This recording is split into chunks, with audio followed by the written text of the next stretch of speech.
Hello. Okay, I'm just waiting for Christina.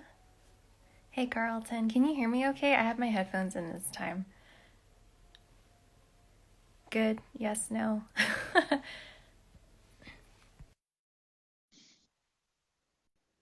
Okay, says it's just connecting. Okay, awesome. Hi, how are you? Hi, Monique. How are you? Very good. Oh man, I was just like wanted to make sure like the audio is all good. It's the first time using headphones, so Yeah, it's great. Can you hear me okay? yes, excellent. Yay, thank you so much. I know that we were trying to like get this going, but I'm glad that we finally were able to nail a date down. I'm super excited about this. Me too. Excellent. Well, thank you so much for everyone for tuning in and for joining me this afternoon or this morning, wherever you're tuning in from. So I'm live here in the UK and Christina from the States. Anyways, thank you again for joining me on another High Achieving Hustlers every Tuesday and Thursday. I'm always looking to add more value to all of you young professionals and entrepreneurs out there. I'm super excited about today's guest. I'd love to introduce all of you to Christina. I've heard a lot of really good things about you, just in a part of like, some of the women entrepreneur groups that we're a part of, but also from some fellow entrepreneurs as well. So I'm like, oh my gosh, I'm going to be interviewing Christina. So it was like perfect. So Christina is a business coach. She guides service-based female entrepreneurs in the online space to take their business from feast to famine to creating consistent 20K months and scaling beyond whilst enjoying their lives and feeling like their vibrant selves again. So with that being said, Christina, I just want to thank you again for being on this Q&A with me today. Oh, thanks so much for having me, Monique. Yay. Okay, so first of all, can you tell us a little bit about your story and how you got started? Yeah, so I've been in business for several years now, and a couple of years ago, I was just, kind of like liking what I was doing and wanting to take my business to the next level, but I found I was really having a lot more fun and just feeling good about what I was able to do with helping my colleagues with their Mhm. businesses. And we were at an event celebrating our successes together. And when you're present, like you feel like you're in Mhm. the room, but you're not really Yeah, there. yeah, totally. I was having one of those moments, and because I had really saw what I could do Mhm. in terms of like helping other women with their business and helping them like reach their goals, but like 3x their goals. And Yeah. I had to ask myself, do I want to be doing this here? Mhm. And I could feel the immediate answer like within me, and it was like a huge no. Mhm. And I really felt the need to like I wanted to have this impact on a global scale, which is Yeah. kind of terrifying, to Mhm. have that realization. So, it wasn't clear getting here, although that moment itself was very clear. Mhm.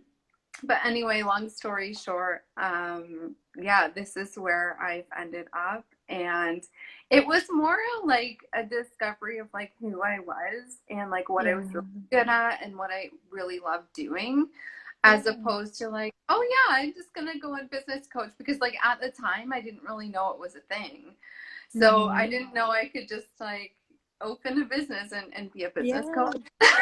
So That's awesome. yeah. Hmm. That's so Yeah. cool because I feel like I have a very similar story in a sense of like, I made a leap from finance to having a startup and then failing and then, stepping into the coaching world. But it's very exciting and it's just like really cool to see like, the success of others as well. Um, yeah, definitely. So, okay, so the next question. So burnout is a real thing. What do you think are the biggest red flags of overwhelm and overworking? Because I know that sometimes it's just easy for us just to tell ourselves like, oh yeah, it's fine, like, and we just keep going. Exactly. Yeah. And I think that is the biggest red flag in itself Hmm. is just dismissing it all the time. Because like as entrepreneurs, like we like to work and we Hmm. love what we do, But when we're constantly feeling frustrated, we're constantly feeling like we're trying to keep up, those are huge red flags to pay attention to and not to dismiss, because if you're dismissing that all the time, you're really dismissing yourself. And when you dismiss yourself from your business and from your life, everything else is going to follow. Yeah, And so like, true. right? And like that whole picture of like everything tumbling down, like it's inevitable because you can't show up and try and like keep going. Like you can't push a business, Yeah. right? Like it grows with you. So you really have to pay attention to those signs and really say like, okay, what's going on here? Where is the wall that I'm headed for, and like what can I do to avoid it? Because you can always avoid burnout. It's just when we try to push through that the wall keeps coming faster. Yeah, totally. Well, and I feel like sometimes like you don't even acknowledge that you're burnt out. I was listening to this thing about like millennial burnout and how like it will manifest itself in different ways. It might not just feel like exhaustion, but it might just feel like, like like you put off really like you put off a lot of other things. So like I was listening to this podcast about it, and she was just giving the example about like just taking like one of her jackets down to dry cleaning. She had talked about like, oh, I'll just get to it. I'll just get to it. When actually that was burnout manifesting itself in a form of just one simple task that you just keep putting off. Yeah, yeah, Yeah, absolutely. And definitely. like, that eventually snowballs to like putting off your relationships, putting off your, Yeah. and like that's not pretty when Hmm. you realize you're sacrificing these things in Hmm. order to like move your business a little bit ahead, where if Hmm. you were feeling filled up in your relationships and in your own life, it would have a compounding effect on your business in a really positive way. Yeah. Oh yeah, Yeah. definitely. No, thank you for sharing that. That's such great feedback. Okay, so what would you say are your top three tips to overcome getting over this and getting over the idea of burnout? Yeah. Okay. So I wrote them down Awesome. because I could just like give you a laundry list. So, Yeah. um, you know, cutting out the noise, because Mm. as entrepreneurs, we, especially when we're in our own business and so close to it all the time, we can feel like everything is important. Yeah. So Me. this is where I find, right, Mm. like, but I can't let go of that. This is really important. And like, Exactly. yeah. So like this is where, it's really important to bring in a coach and just like have that extra perspective and have that second set of eyes on your business to say like Mm. the things that you're thinking are important are really not moving the needle in your business. Yeah. And it really, you really get a clear sense of like, okay, what's really moving the needle in my profits, so that you are only focusing on driving profits Mhm. and therefore making an impact. Because if you're not selling, or if you're not selling to the fullest potential, like let's be Mhm. real, you're not serving to your full capacity. Mhm. So And true. even though all of these other busy things makes us feel really good, it's not fully serving because we're not like closing the sales that we could. So I Mhm. find that by scaling down and even like completely scratching the busy work helps us to really focus in on the profits. And then you can add in all of those extra things that you want to like broaden your reach, but you can outsource Mhm. them, or you can like Mhm.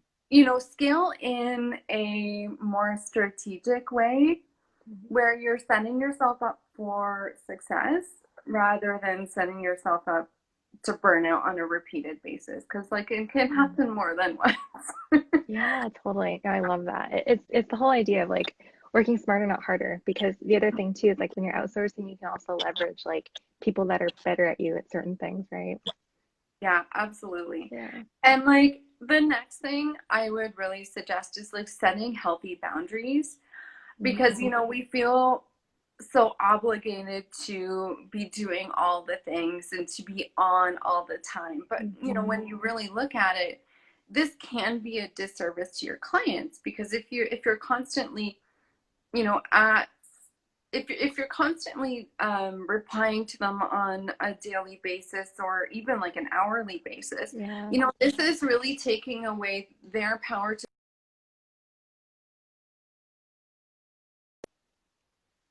Oh, did we lose her? It froze. Oh, I'm here. Oh, there you are. There you are. Okay. It froze a little bit. Yeah, so Okay. just setting those boundaries Hmm. around your work and around your life are really important. Yeah, definitely. Boundaries are my jam. So Yeah, I know yeah, it's probably like hard at first, but if anything, like it'll do nothing but like serve you and serve others as well. yeah, yeah. Hmm. Awesome. Yeah. Um, okay, so my next question is, what's your opinion on working from home right now? Because I know right now it's super easy to get caught up since there's really no separation from work and home. Really, I know that this affects a lot more professionals and entrepreneurs out there. Yeah. Um, oh my. Yeah, this can be like, it can feel so heavy at times. You know, we can feel really good and like everything is going well. But when there's really no separation between work and home life, because like you're in the same space all the time, Yeah. it can feel like, well, I'll just work all the time. And, Hmm. you know, when you set yourself up like that, you know, we're not designed to be working all the time or even doing one task for an Hmm. entire day. Like it's energy draining because you're not Yeah. you know, you're not filling yourself up in those areas, and you're always feeling like you need to be on.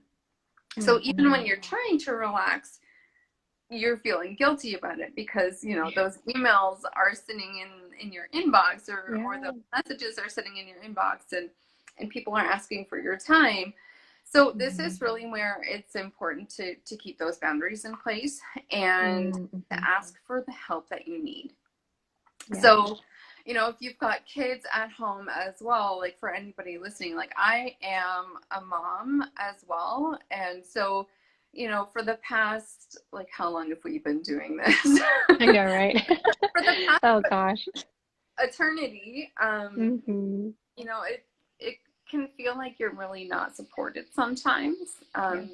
Or you're just being all the people, or you're being all the Hmm. things to all the people. And you Yeah. know, there has to be a time when you say like, okay, you need to do this, Hmm. I need to do this, I need your help here. And you can even look at like outsourcing some things, or even like insourcing, like if you need to Yeah. hire someone to come to your house and do the things where, so you have time to go and work on your business, make that a priority. Hmm. I think Yeah. that's great advice, great feedback, just because it's like, I feel like even as women, it's like really hard and difficult to ask for help sometimes too, because I think we can do it all, right? And we have that superwoman syndrome. It's a real Absolutely. thing. Yeah. Yeah.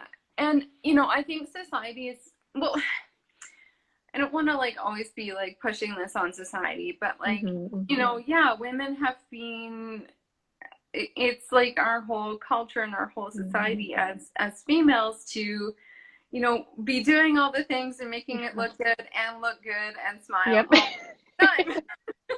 Exactly.